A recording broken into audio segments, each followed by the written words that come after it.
Deixa eu já dar um aviso para essa minha amiga linda, querida, que é a Tuta Guedes. A gente vai falar hoje sobre doenças neurológicas que podem acometer as mulheres. Se você quiser participar, fica super à vontade. Se quiser dar uma descansada também, a casa é sua, tá bom? E os meninos também. Mas eu vou receber agora esse médico maravilhoso. Vem cá, doutor Leandro Teles, que é queridíssimo por toda a nossa audiência. As minhas seguidoras já sabiam que você vinha hoje ao programa, já me mandaram mensagem, já me mandaram perguntas. Isso é um sucesso, viu, doutor? Obrigado, é uma honra estar aqui. Obrigada. É um prazer, estava com saudade. Eu também. Doutor Leandro Teles é neurologista e ele é um estudioso. Ele é autor de vários livros e está trazendo esse assunto. Doenças neurológicas relacionadas às mulheres. A gente vai falar especialmente de esclerose múltipla, de Alzheimer, mas tem outras, né? Vamos conversar um pouquinho? Vamos sim, Então, com certeza. Tuta, tá bem aí ou quer sentar no sofá? Você que sabe. Quer sentar aqui com a gente? Vem aqui. Não precisa, Senta né, aqui Dô? pertinho, porque aí você já pode participar, perguntar. Musical hoje, especial, adorei, assim, nossa, já tem uma entrada de programa, assim, Não, e outro clima, né? Ela é incrível, Eu amo estar aqui com a Claudinha, ela é maravilhosa, uma apresentadora maravilhosa. E assim, eu estou fazendo um tratamento neurológico. É mesmo? Conta pra gente. Eu tenho uma enxaqueca crônica e me acompanha há mais de 20 anos. E é um absurdo o que eu sentia de enjoo, de dor de cabeça, assim, era assustador de parar no hospital para tomar remédio para melhorar. E aí eu descobri agora que o Botox, ele consegue paralisar algumas regiões, porque meu cérebro, ele é hiperativo. E aí o Botox, ele paralisou, o meu médico, ele conseguiu paralisar as regiões que eu mais fazia movimentos e aliviou absurdamente. E me receitou uma injeção também, que eu tomo uma vez por mês, que eu vou começar agora. Só que só o Botox já... Deu uma boa aliviada. Demais. Cláudia, eu passava mal, eu não tinha vida. Extremamente interessante. A primeira doença que é mais comum em mulher do que em homem é a enxaqueca. As dores de cabeça tensional e enxaqueca acontecem, é o dobro no sexo feminino em relação ao masculino, principalmente na época entre os 12 anos e os 50 anos, na época onde a mulher ovula, menstrua, cicla. E aí você falou de dois tratamentos que as pessoas às vezes não pensam tanto para enxaqueca crônica, que é a toxina botulínica, são vários pontos de aplicação, e essa medicação que você falou, que é uma medicação injetável mensal, a gente chama de anticorpo monoclonal, é um primeiro medicamento específico para enxaqueca, um custo ainda um pouquinho alto, mas um remédio que muda a evolução de pessoas que têm enxaqueca, é uma medicação preventiva, a pessoa mesmo se aplica uma vez por mês, o pessoal fala, entre aspas, uma vacina para enxaqueca, mas é um anticorpo monoclonal moderno, e eu acho que você está em boas mãos, assim, parece um tratamento bem moderno. É uma coisa muito interessante de falar, por quê? Porque muitas pessoas, às vezes, estão em casa e têm problemas de enxaqueca, mas pensam que de repente, é porque eu não me alimentei direito, mas tem tantos fatores, né, doutor? Tem pessoas que são intolerantes, por exemplo, à lactose, a glúten, tem outras que estão com a mordida errada, tem outras que estão precisando usar óculos, tem outras que estão com outros tipos de coágulos, às vezes, na cabeça, que não sabe. Tem que investigar, tem que ser estudado cada caso. Fala, a dor, ela é um sintoma, ela é um alerta. Procure descobrir qual é a raiz, a origem dessa dor. Isso é muito Eu já importante. contei aqui várias vezes, eu também tenho enxaqueca, trato e tô bem controlada dela, mas eu consegui descobrir as causas da minha enxaqueca através do Diário da Dor, porque eu fui... tem vários aplicativos, tá? Você baixa um aplicativo, você vai mostrando, anotando tudo. Eu não sabia. Tudo que vai acontecendo com você a cada dia, porque depois você consegue olhar ali e falar assim, tô entendendo. Me dá enxaqueca, então, toda vez que eu como muito tarde, ou toda vez que eu durmo mal, ou toda vez que eu tomo sol na cabeça, enfim. Suco de laranja também, Olha lá, acredita? tem gente que tem por suco de laranja, por chocolate, por açúcar, por farinha, Café. são várias causas, né? Agora, tem outras doenças neurológicas e a gente foi para as ruas para conferir. Vou chamar o VT e a gente continua conversando. Vai lá. tarde, Cláudia. Boa tarde, pessoal de casa. E hoje eu estou nas ruas e quero saber, você se preocupa com a saúde da sua cabeça? Eu tive alguns casos de dor de cabeça, né? E antes mesmo disso, eu já me preocupava por conta do trabalho também, né? Que a gente estuda bastante, então tem que estar preocupada com essa questão da saúde neurológica. Aí andei tendo algumas dores de cabeça, procurei um especialista, fiz os exames, tomografia, estava tudo certo, enfim. Tomo vitaminas, né, para fortalecer o sistema. A preocupação é por conta da saúde também mental, né? Porque o neurológico, o organismo não está bem, a gente não fica bem também, né? A gente fica preocupada com esse negócio de cabeça, né? Mas eu estou tomando vitamina, estou tomando, né? Vou ao médico, estou tomando, porque a idade, né? A gente não sabe o que vai ser. Bastante, até por recorrência ali de família, de questão de Parkinson, Alzheimer. Então, existe uma preocupação, né? E quais dessas doenças que você tem mais medo? Eu acho que o Alzheimer. Questão do esquecimento, até por ter o contato com pessoas próximas que tenham passado por isso. Então, acho que é o que mais assusta, né? Você faz alguma prevenção? Faço atividade física, estou sempre fazendo algum curso, alguma coisa para aprender, porque é bem importante, né? Aprender algo novo, um crochê, uma aula de dança, pintura. Eu sou da arte, então eu já tenho essa prática, né? De trabalhar com o corpo, né? Trabalhos manuais. Então, eu particularmente acho que isso ajuda muito. Uma atividade física bastante, fazendo acompanhamento médico para alimentação, sempre ali algumas atividades de lógica, até pela profissão, para tentar exercitar a memória. Fazer exercício em casa, né? E de semana eu vou no MOP também, no Movimento Pós-Idosos, né? Que eu faço também lá, né? Exercício, ginástica, né? A senhora acha que isso ajuda o cérebro? Sim, distrai, né? Distrai, jogo, né? Joguinho também, eu gosto muito de jogar, né? No celular também, né? Olha, tá vendo só? Cada um tem lá a sua questão, a sua preocupação, a sua história familiar e tudo isso vai influenciando, né, doutor? Isso. A gente sabe que cada um carrega um potencial de doenças. Então, olhar para a sua família, ver quais são as tendências.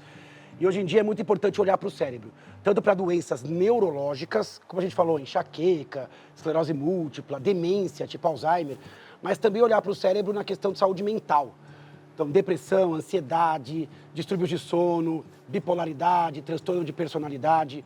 E as mulheres, elas têm, às vezes, a incidência maior de alguns desses transtornos, por conta do ciclo hormonal, por conta dos papéis sociais que a mulher passa, que é totalmente diferente e mais agressivo do que o homem, já que a sociedade é bem machista em alguns conceitos. Então, olhar para a sua vulnerabilidade é importante para você fazer movimentos preventivos e também para buscar check-ups e buscar orientações quando as doenças ainda estão filhotes, começando, para que você possa evoluir com mais qualidade. Agora, semana passada até teve uma discussão interessante nas redes sociais, porque alguém postou sobre exame que dá para diagnosticar precocemente, não bem um diagnóstico, mas assim, mostrar se você tem chance de desenvolver Alzheimer ou não. E aí virou um bate-boca lá na internet, todo mundo querendo dar seu palpite, e algumas pessoas falavam assim, mas eu vou descobrir que eu posso ter Alzheimer, mas não tem nada para ser feito. Então, essas doenças neurológicas, quando a gente descobre que a gente tem chance de desenvolver, a maioria tem algo a ser feito? Depende. Nessas doenças degenerativas, tipo Parkinson, Alzheimer, eu identificar antes da hora não ajuda em nada. A gente não tem hoje um grande neuroprotetor. Por isso que esses exames que visualizam se a pessoa vai ter ou não, eles são mais importantes em pesquisa. Porque na pesquisa é legal saber antes, porque eu quero pesquisar, por exemplo, um remédio para saber se eu consigo mudar essa evolução. Mas na prática, doenças que a gente não tem um ponto de intervenção, a gente não fica fazendo teste para saber antes da hora. Agora, outras, sim. Por exemplo, se eu sei que da minha família tem uma tendência maior a ter derrame ou AVC, eu posso, eventualmente, com medicamentos ou com hábitos, diminuir esse risco. Se eu tenho na minha família um risco de câncer, eu posso, eventualmente, antecipar os meus exames em alguns anos, né? Por exemplo, pessoas com histórico familiar de câncer de mama, às vezes começam um check-up mamário antes. Pessoas com histórico familiar de câncer de cólon, de intestino, começam o check-up, às vezes, 5, 10 anos antes. Então, é importante conhecer algumas doenças, porque para algumas faz sentido. Cânceres, doenças cardiovasculares, Mas para outras, concordo com você. Querer saber o futuro, a gente nem sabe se a doença vai chegar, como vai chegar, nem se a gente vai estar vivo para isso. E se a gente não tem intervenção para evitar, a gente vai aumentar o tempo de ansiedade, de angústia, né? Principalmente agora, né, Cláudio, com esse tanto de rede social, o Google informando tanta coisa, a gente fica ansioso e muito tempo na rede social, na televisão. E eu acho que isso sobrecarrega o cérebro também, né? Causando mais Isso causa problemas. angústia, né? Como o doutor falou, isso vai causar ansiedade. Você mesma Ansiedade. falou que você tinha um cérebro super agitado. Isso pode acabar piorando. Você falou de saúde mental, né? A gente cuidar da nossa mente é um fator protetivo a essas doenças neurológicas. Mas os hábitos também. E aí, sabendo ou não que você pode desenvolver uma doença neurodegenerativa ou não, tem que ter bons hábitos, né? O exercício físico é inegociável, alimentação, sono de qualidade, né? Perfeito. E aí você colocou vários fatores importantes. Não é um exame genético que vai dizer se você vai ter ou não uma doença que vai mudar o seu hábito. Porque a gente vai envelhecer. Então, todo mundo tem um risco inerente. Tem cérebro, tem risco. Então, cuidado do hábito. Tanto limitar os hábitos agressivos, então diminuir tabagismo, diminuir consumo de álcool, diminuir alimentação desfavorável, diminuir os excessos, como os excessos de rede social, como as questões compulsivas da nossa vida, até os relacionamentos que não nos fazem bem a médio e longo prazo. Isso é um fator de prevenção. E aí você falou de outros hábitos que a gente tem que colocar, e aí eu adorei a palavra, inegociável, porque é inegociável mesmo. Porque eu não gosto de atividade física, não importa, a sua saúde, ela vai melhorar você gostando ou não gostando, não é uma opção. Ainda mais se você está envelhecendo. Você tem que fazer osso, fazer músculo, fazer cérebro, controlar os seus hormônios e controlar a sua saúde mental. Então, a atividade física é fundamental. O sono não é opcional. Você precisa dormir com qualidade. Agora, essa noite, essa semana. Agora eu fico pensando, como a Tuta, que é cantora, fazendo Não tem show, horário. não tem horário, nem dorme, né, muitas vezes. Como é que é isso, doutor? Como que faz, né? Tem- Você não, sabe olha, eu que tô dando o exemplo da Tuta, mas tem também as minhas amigas que, de repente, são guarda noturno, Porteiro, né? porteiro de prédio. Tem outras áreas aí que passa a noite inteira acordado. Como é que faz? Perigosíssimo. A gente sabe que existe uma insalubridade em trabalhadores de turnos. Trabalhadores que trabalham em turnos mais aleatórios ou que entram trabalhando durante a noite. Então, o ideal para quem é artista ou para quem trabalha, que mantenha uma certa qualidade, que fique nessa vida mais noturna por um tempo e depois volte para um ciclo mais natural. A gente não recomenda esses trabalhos tipo 12 por 36, que trabalha à noite e depois a outra noite não trabalha. Isso por muito tempo é muito ruim, porque atrapalha muito o ciclo sono-vigília, aumenta o risco de doença de saúde mental. E a gente vê muitos artistas, inclusive, padecendo disso, né? Padecendo por ansiedade, padecendo por transtorno depressivo, tendo que dar pausas na carreira por conta disso. Então, a gente precisa encontrar equilíbrio e fases onde vocês consigam se recuperar desse estresse todos que vocês Como é que passam. você faz, Tuta? Como é que você se A recupera? gente não faz. faz. Não tem. Porque assim, eu sempre que eu acho uma brecha, eu costumo dormir. Né? Eu durmo o máximo que eu puder, porque eu acho que isso, até por eu ter enxaqueca, eu tenho muito parecido com labirintite. A gente confunde, acaba até confundindo a labirintite, porque realmente é por causa da enxaqueca. Então, eu tento dormir o máximo para entrar no equilíbrio. Né? Tento ter uma vida o máximo normal. E eu acho que o sono é a minha arma secreta para poder ter não ter tanto prejuízo no meu futuro. É muito interessante, né? A gente olha um artista e a gente fala, nossa, que vida glamurosa e tal. Sim, tem o glamour, né? Mas tem um ônus também pesado ali, né? Fora a estrada, né? O perigo, né? Das estradas. Então, eles merecem muito do nosso prestígio, muito dos nossos aplausos mesmo, da nossa presença nos shows. Olha, essa aí, então, que é maravilhosa, linda por fora e por dentro, merece demais. Obrigada, meu anjo. Doutor, você estava falando do estilo de vida que a gente tem hoje, né? Que as mulheres ocupam muitas funções. Eu rapidinho pensei, puxa, então, antigamente, será que tinha menos incidência de doenças neurodegenerativas? Porque as mulheres, elas ficavam mais em casa, a vida parecia mais sossegada, elas bordavam, tocavam piano. Agora você pegou o doutor, hein? E aí? Agora... Pergunta interessante. Hoje a gente tem mais doença neurodegenerativa mas é por conta de outro fator, é por conta da longevidade. Como a gente tem um aumento de expectativa de vida, a gente tem um aumento. Então, a doença de Alzheimer, por exemplo, ela aumenta a cada 5, 10 anos. A gente vai tendo mais portadores. Hoje a gente já fala em 1,5 milhão de portadores no Brasil de doença de Alzheimer. Então, a gente tem essa pressão da expectativa de vida. A mulher, ela tem algumas doenças a mais, mas a mulher, ela vive mais que o homem. Ela tem uma expectativa de vida maior. Então, ela acaba também tendo um risco maior de doença degenerativa por viver mais. Tem mais mulheres octogenárias, nonagenárias, centenárias, né? Agora, é difícil ter essa leitura, porque como você tem o aumento da expectativa de vida com o aumento das doenças degenerativas, mas você tem razão num sentido. Hoje, as mulheres são mais sobrecarregadas do que no passado. Hoje, dupla, tripla tarefa. Existe muita pressão estética na mulher, existe muito assédio, existe muito julgamento com relação a modelos de perfeição, existe toda a pressão com relação à maternidade, menopausa. Então, existem pressões que são específicas e inerentes ao sexo feminino. E começa desde muito novo. Essa pressão na mulher começa desde muito cedo. Ao mesmo tempo, a gente tem visto também um crescimento um pouco de algumas pautas mais feministas que procuram dar uma equiparada um pouco nisso e dividir um pouquinho, e isso é fundamental para a gente manter a saúde da mulher. Como eu falei, a mulher ela vive mais, mas durante essa vida ela tem um risco maior de algumas doenças. Eu vou citar algumas aqui. Insônia, o dobro na mulher. Depressão, o dobro na mulher. Ansiedade, o dobro na mulher. Fibromialgia, 5, 6 vezes mais na mulher.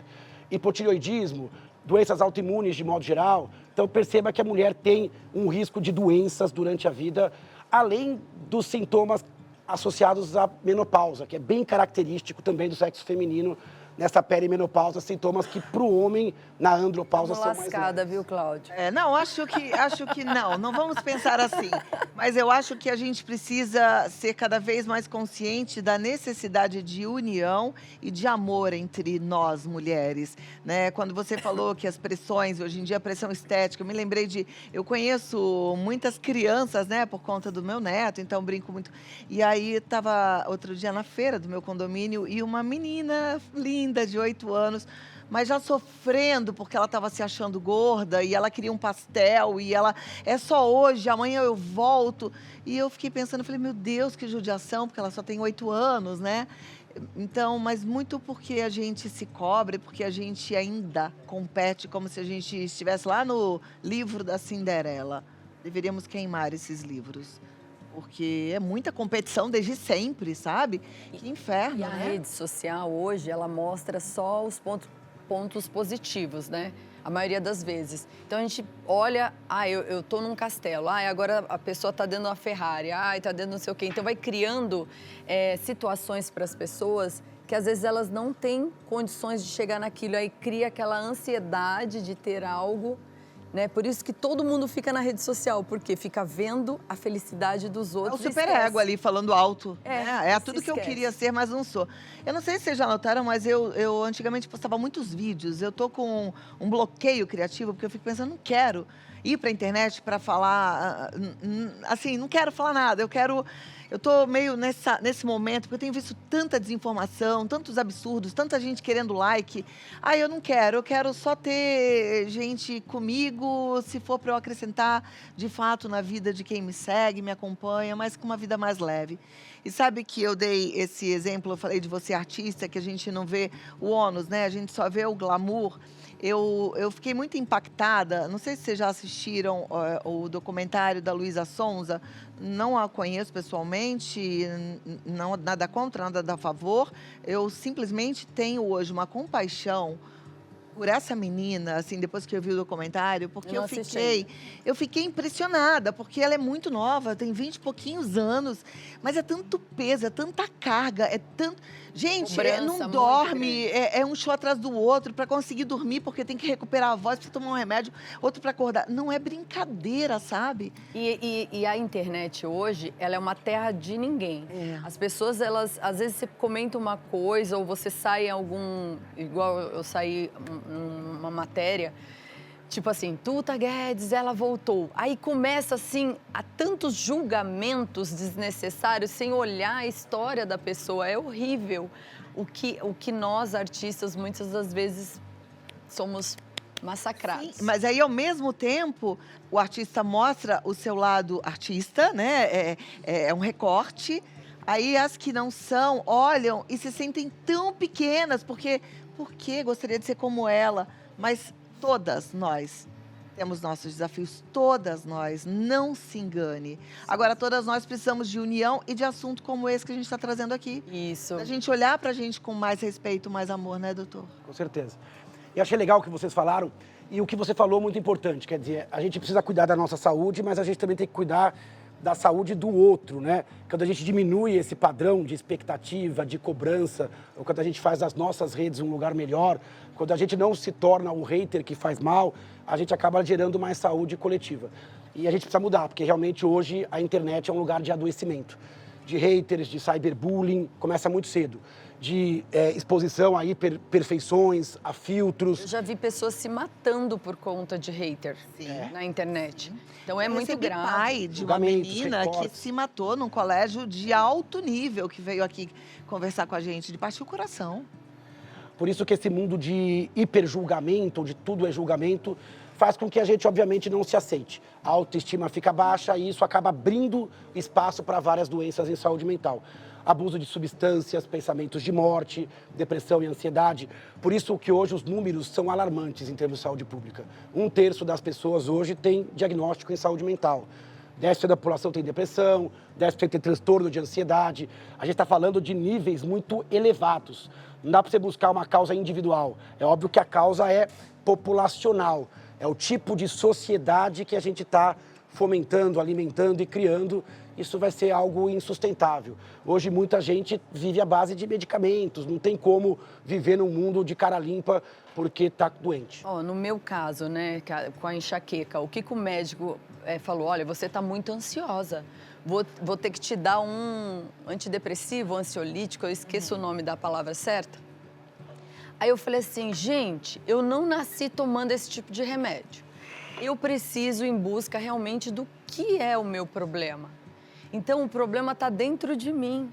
Eu preciso olhar para dentro de mim e ver aonde é que eu estou mexendo aqui que está dando trava. Então, esse negócio de, por exemplo, antes eu não fazia muito, tomar chá, por exemplo, camomila, erva doce, erva cidreira. Estou aumentando essa quantidade, evitando coisas que me deixam mais acelerada. Já que o meu cérebro é hiperativo, estou evitando energético que eu usava muito antes do show. Bebida alcoólica jamais, por conta de piorar a enxaqueca, café, chocolate. Só que assim, doutor, qual é a medicação saudável para uma pessoa, no meu caso, com problema de dor de cabeça, para que eu possa ficar zenzinha sem ter que usar essas medicações? Porque eu e a Cláudia aqui, nós temos essa enxaqueca que a gente controla, né? A gente vai eu controlo a minha de outra forma, né? Não com essa injeção, porque eu nem conhecia. Mas tomo meu remedinho, meu Sumax Pro lá, que eu já contei pra vocês, que pronto, aborta a Quando a gente enxaqueca. fala em tratamento, por exemplo, da injeção, é uma opção. Tem várias opções de tratamento, mas o muito importante, o que você falou, é sobre esse autoconhecimento. Entender como eu rodo, as coisas que são para mim gatilhos e tentar antecipar um pouquinho isso. Os remédios para ansiedade, para depressão, eles têm um grande lugar ao sol, são remédios que têm muita ciência por trás. Então, quando precisa tomar, não tem problema. Se tiver com um médico bom, tratar a síndrome do pânico, tratar compulsões, tratar ansiedade com medicamento. Eu acho que, às vezes, o componente genético é tão forte que não adianta só mexer na questão ambiental. Mas, sem dúvida, para qualquer um que seja ansioso, mudar o estilo de vida seja fundamental. Dormir mais quantidade, colocar pausas durante o dia, revisar papéis sociais que você já não aguenta mais, que você comprou em algum dia ali, topou fazer e agora tem que trocar, tem que mudar. Conviver com pessoas que te devolvem um pouco melhor do que encontraram. Isso é fundamental, né? Porque a gente não vai percebendo o quanto a gente vai rifando da saúde mental com relacionamento, com conversinha ou com Escolher tempo que bem a gente... com quem a gente anda, né? O nosso tempo é precioso.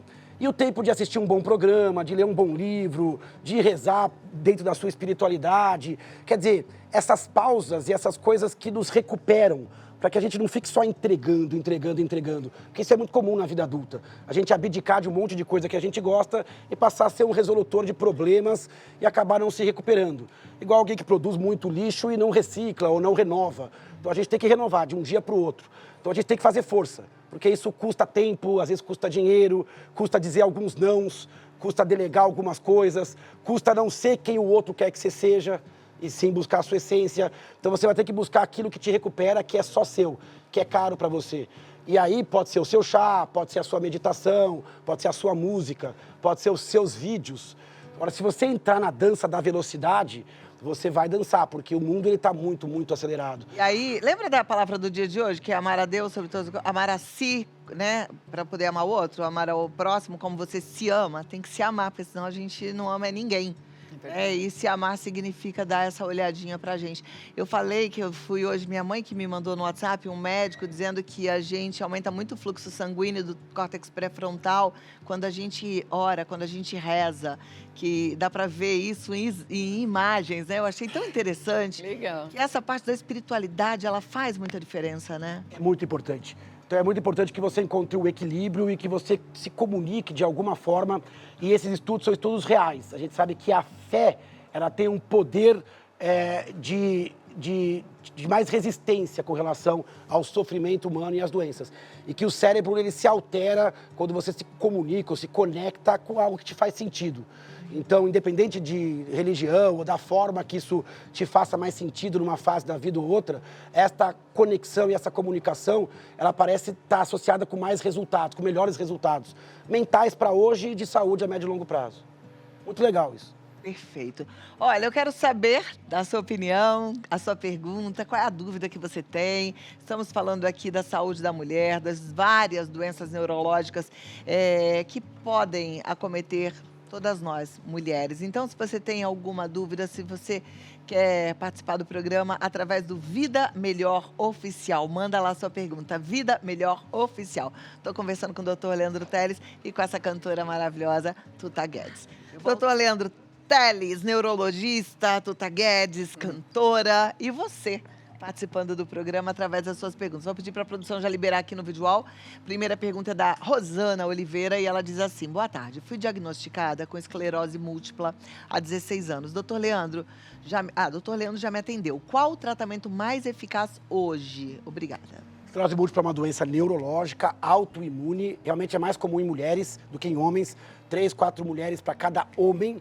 Acontece mais em mulheres mais jovens, entre 15 e 35 anos, mulheres mais branquinhas, caucasianas, tá? Então, hoje, o tratamento da esclerose múltipla depende muito do caso. Tem formas que são mais agressivas, o tratamento é um pouco mais agressivo. Tem formas mais brandas, não é uma doença que tem uma evolução previsível, cada caso é um caso. Então, hoje, graças a Deus, a medicina avançou demais no tratamento da esclerose múltipla. Antigamente era corticoide em cima de corticoide, aí ganhava peso, ficava todo mundo ali um pouco mais inchado. Hoje em dia você tem medicamentos capazes de lentificar a progressão da doença, são medicamentos modernos, e o Brasil é um dos países referência em tratamento de esclerose múltipla, inclusive com cobertura pelo SUS de boa parte desse tratamento. Então, individualizar o tratamento. Lembrar que não é só remédio. Atividade física, controle de peso, cuidar da cabeça, porque às vezes vem um diagnóstico assim, esclerose múltipla, mas muitos pacientes conseguem ter uma vida próxima do normal, ativa, então a gente precisa mudar um pouquinho também esse estigma. Hoje a esclerose múltipla está dentro do rol das doenças tratáveis. Ai, que boa Então, notícia. a medicina, a cada ano, ela vem com novidades com relação a essa doença, esclerose múltipla. Então, a gente cada vez tem uma conotação mais benigna e tem que buscar realmente tratamento, mas individualmente, porque tem tratamentos mais e menos agressivos. Obrigada pela pergunta, Rosana. A Fátima Regina diz: gosto muito de meditar e ler antes de dormir. Estou no caminho certo para evitar doenças neurológicas? Boa tarde. Tá sim. Entre os fatores de risco, a gente sabe que é pessoas muito estressadas, depressões sem tratamento, estresse demasiado, isso envelhece um pouco a gente, aumenta o risco de doença degenerativa. Anos e anos de insônia. Então, quando você busca, primeiro, o conhecimento, quando você busca escolarização, e não é de escola, é buscar o novo, aprender um idioma, aprender um instrumento, ou às vezes aprender uma coisa diferente, viajar para um lugar diferente, conversar com pessoas inteligentes. mesmo que elas não concordem com você, quer dizer, aprender também a ouvir um pouco o contraditório, o que você não concorda. Quando você está se movimentando, o seu cérebro ele dura mais. O cérebro ele é alimentado por oxigênio, por comida, mas também por vivência. Viver o novo é importante. Além disso, ela falou da tranquilidade, da calma, da paz. Então, meditar, aprender a respirar, porque o mundo acelera. Toda vez que você respira com calma, que você tem paciência e tempo, quando você está inteiro na atividade, quando você come com calma, com tempo, mastigando, pensando, sentindo, quando você está com alguém com o celular desligado, sentindo. Que hoje é difícil, né? Quando você escuta atenta das pessoas, então sempre que você consegue viver num tic-tac da natureza e não da tecnologia, você está fazendo um bem para o seu cérebro. Estar inteiro em cada situação. Equilíbrio, né? Muito isso, né? Keila Podavi, o Alzheimer pode ser hereditário ou questões externas podem influenciar no seu aparecimento? Excelente pergunta, as duas coisas. Existe um componente hereditário, então quem tem mais familiares tem um risco maior. E o componente hereditário, ele depende um pouco da idade que o seu parente teve Alzheimer. Por exemplo, vamos supor que minha mãe ou minha avó teve Alzheimer. Se ela teve muito novinha, quanto menor a idade que ela teve... novinha para Alzheimer? Abaixo de 60 anos, se ela teve um Alzheimer mais nova, antes dos 60 ou próximos dos 60, o meu risco é um pouco maior. Que é um tipo de Alzheimer. Se ela teve um Alzheimer já mais velhinha, começou a ter Alzheimer com 80, 90 anos, o meu risco genético é menor. Então, o risco de uma pessoa depende de quantos familiares ela teve e quanto mais velho a idade da pessoa quando teve Alzheimer, menor o risco. Além disso, tem outros fatores de risco. Doenças clínicas descompensadas, obesidade, baixa escolaridade. Esses são fatores que a gente consegue modificar. Então, atividade física, cessar tabagismo, controlar a pressão e diabetes, tudo isso vai diminuir o seu risco de Alzheimer. Agora, duas coisas a gente não muda, que é a genética e a idade. Quanto mais velho, maior o risco de Alzheimer. Mas quando a gente fala Alzheimer, não tem um tipo, são Alzheimeres, vários tipos. Por isso que alguns são mais genéticos, outros mais ambientais. E a Regina Duarte está perguntando qual a diferença do Alzheimer e demência. Olha, demência tem um significado amplo. Demência é pessoa que perdeu capacidade intelectual de forma intensa. Então, o Alzheimer é um tipo de demência. Todo Alzheimer é uma demência. Então, demência, a pessoa estava lá bem de memória, de concentração, de linguagem, e começou a perder esse rendimento. Então, ela tem uma demência. A principal causa é o Alzheimer. 70% das demências são por Alzheimer. Só que existem outras causas de demência. Tem demência por AVC, tem demência por outras doenças degenerativas, tem demência por trauma. A gente não teve Maguila, né? Discutindo a demência pugilística. Perceba que demência é um conjunto amplo de coisas. Perdeu cognição, demência. E Alzheimer é uma doença, uma das causas de demência. Então, todo Alzheimer é uma demência. Mas nem toda demência é um Alzheimer. Juliana Moreira, pode fazer reposição hormonal quando se tem enxaqueca com aura? A enxaqueca com aura é um tipo específico de enxaqueca. 20% das pessoas que têm enxaqueca, além de ter uma dor de enxaqueca, que é uma dor forte, às vezes lateralizada, pulsátil, que às vezes dá um pouco de náusea, ela pode ter, a dor pode dar incômodo pela luz, barulho, ela pode ter um fenômeno neurológico. Por exemplo, um formigamento, isso é a aura. Uma alteração visual, por exemplo, um ponto brilhante ou perda visual antes da dor. Então, quem tem enxaqueca com aura, a gente não costuma repor muito estrógeno. Então, a gente não recomenda o uso de anticoncepcional oral. Então, tem que conversar muito bem com o ginecologista, porque existem várias formas de reposição hormonal. Ele pode usar uma reposição hormonal mais light ou usando outros hormônios. Outros hormônios, né? Exatamente. Então, é possível reposição hormonal, mas existe uma cautela em quem tem enxaqueca com aura. A gente restringe um pouco o uso do estrógeno e a gente sempre contraindica que a pessoa fume, porque isso aumenta o risco de trombose um pouquinho. Eu tenho enxaqueca com aura, né? Eu faço reposição hormonal, mas não com estrógeno. Eu tenho progesterona. Já tem esse capricho, né? E tenho a testosterona. O estradiol ou estriol é estrógeno também? Não. Seria um tipo de estrógeno, às vezes um pouco mais leve. Tá. O médico ele pode optar, dependendo de como está a sua enxaqueca e quais são os seus fatores cardiovasculares, a bolar uma reposição mais personalizada e mais light no estrógeno. Perfeito. A Val Jardim gostaria de saber, doutor Leandro, se enxaqueca migrânea pode causar essas doenças degenerativas. Não existe uma conexão muito direta, não, com enxaqueca e doença degenerativa. Ou seja, quem tem enxaqueca, por mais que sofra com muita dor, ela não costuma evoluir com Alzheimer, demência. A conexão com AVC é muito pequenininha. A maioria das pessoas com enxaqueca não terão AVC.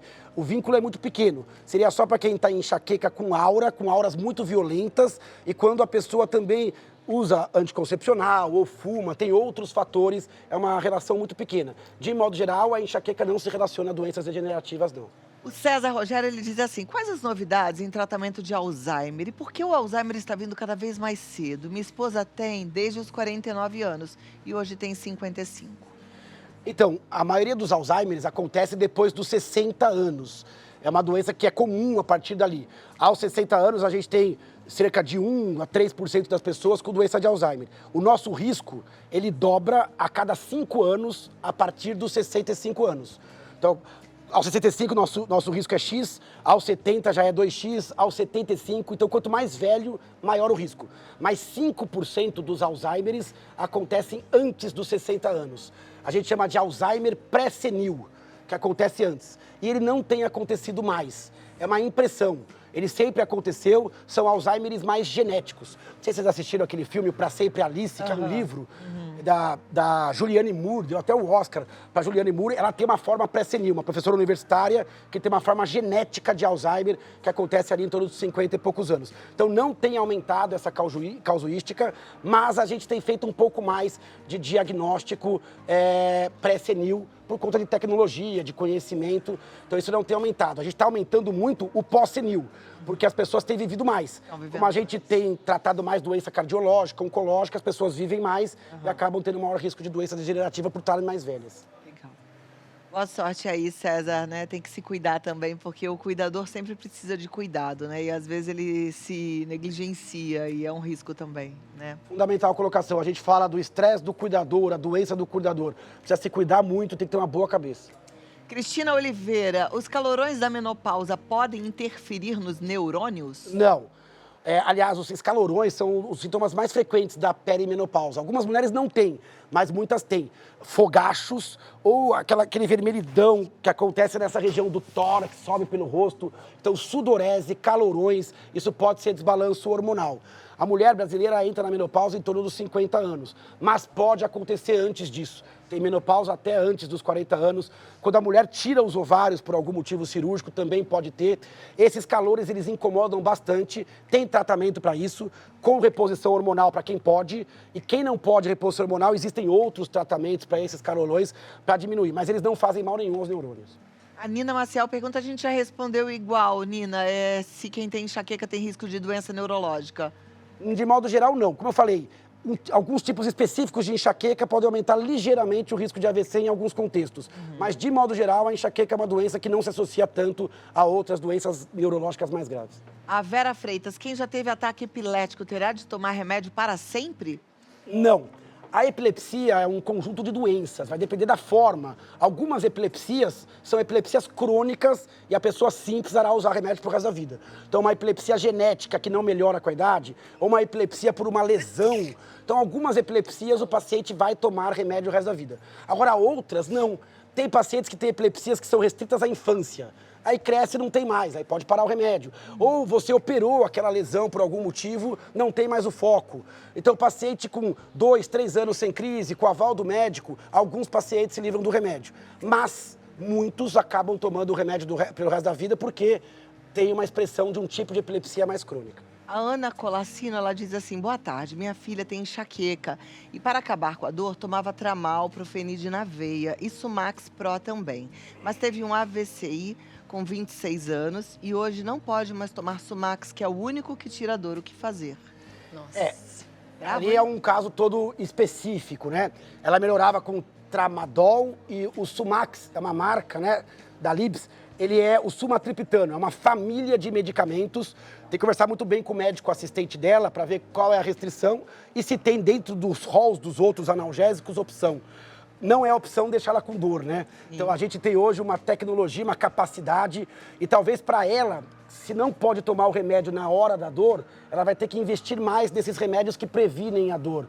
Como, por exemplo... O Botox, né? a toxina botulínica, ou essa injeçãozinha mensal, ou, sei lá, tem vários remédios que a gente usa, amitriptilina, topiramato, propanolol. Verificar a arcada também, né? De verificar repente usar uma fatores. plaquinha. Eu durmo de plaquinha. Você dorme, Eu Cláudia? durmo também. Porque ajuda a aliviar bem essa tensão, porque como o cérebro é hiperativo, acaba tensionando muito aqui. Eu durmo com a plaquinha, mas é só pra parar de quebrar tanto dente. Eu sou a rainha de quebrar dente. Meu dentista, ele fala, não usou a placa, né? É, eu esqueci. Não adianta. Você já chegou a usar cannabis também para Não, enxaqueca? não. O que o doutor acha? Eu cheguei a usar na época, mas não fez tanto O olhinho efeito. de canabidiol? É, umas gotinhas. Só que para mim não fez efeito. Tem muitas pessoas que usam para enxaqueca e melhora. O que o doutor acha? Até para Alzheimer, ajuda? Ainda é um capítulo um pouco polêmico. Então, a gente tem no Brasil a proibição do canabidiol, inclusive em farmácia, sempre com prescrição médica, prescrição controlada. O médico tem que estar sempre orientando, não pode ser esse oba-oba que às vezes a gente vê se falar. E também não é essa panaceia de trata qualquer doença. A gente sabe que tem uma boa indicação em algumas formas específicas de epilepsia na infância, tem uma indicação também para algumas formas de rigidez muscular. E alguns pacientes podem se beneficiar em alguns outros cenários, como pacientes com demência muito agressivos, pacientes com doenças, às vezes de Parkinson, com sintomas de sono. O médico ele vai usar dentro da bula ou, às vezes, em casos isolados, mas você falou uma coisa importante. A resposta é um pouco errática. Alguns pacientes melhoram, outros nem tanto. Cuidado que existe um certo romance com relação a isso, então é importante sempre ir com o médico e tomar cuidado, porque realmente não é assim a salvação completa da lavoura, é mais uma opção que a gente vai evoluindo com os estudos. Perfeito. A Aparecida Oliveira diz assim, boa tarde, eu tenho muitos esquecimentos com frequência. Pode ser Alzheimer ou é por conta dos meus problemas de saúde? Sou hipertensa.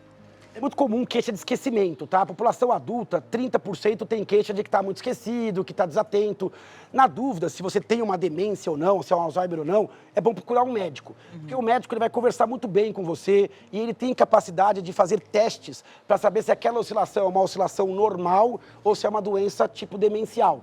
Mas muitas coisas que não são Alzheimer, que não são demência, dão esquecimento. Ansiedade desregulada, excesso de estresse, noites mal dormidas, multitarefa, distúrbios da glândula tireoide. Então existem várias doenças, várias situações clínicas que simulam como se a pessoa tivesse um Alzheimerzinho leve. O paciente que tem algo que a gente chamava de brain fog, um nevoeiro, um entorpecimento, dificuldade de evocar palavras, desatenção. Então é muito importante buscar essas causas individuais e, lógico, tentar revertê-las dentro do possível. Agora, o climatério e a menopausa também mexe muito com a memória da mulher, né? Mexe. Então, 3 anos antes da interrupção do ciclo, o cérebro ele é recheado de receptor de estrógeno, então a mulher pode ficar mais desatenta. Então, além dos calores, é muito comum na menopausa sintomas de distúrbio de sono, depressivo ansioso e sintomas de esquecimento e desatenção. Geralmente melhora depois da menopausa.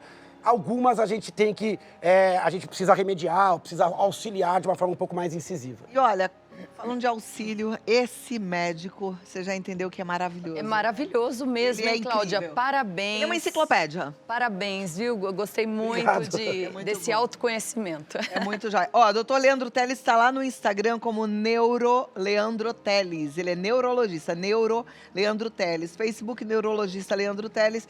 E o site dele é leandroteles.com.br. E eu adorei estar aqui justamente aprendendo sobre o meu problema. Agora a gente amou mais ainda. E como você está longe de ter problemas cognitivos, Se longe Deus de quiser. menopausa,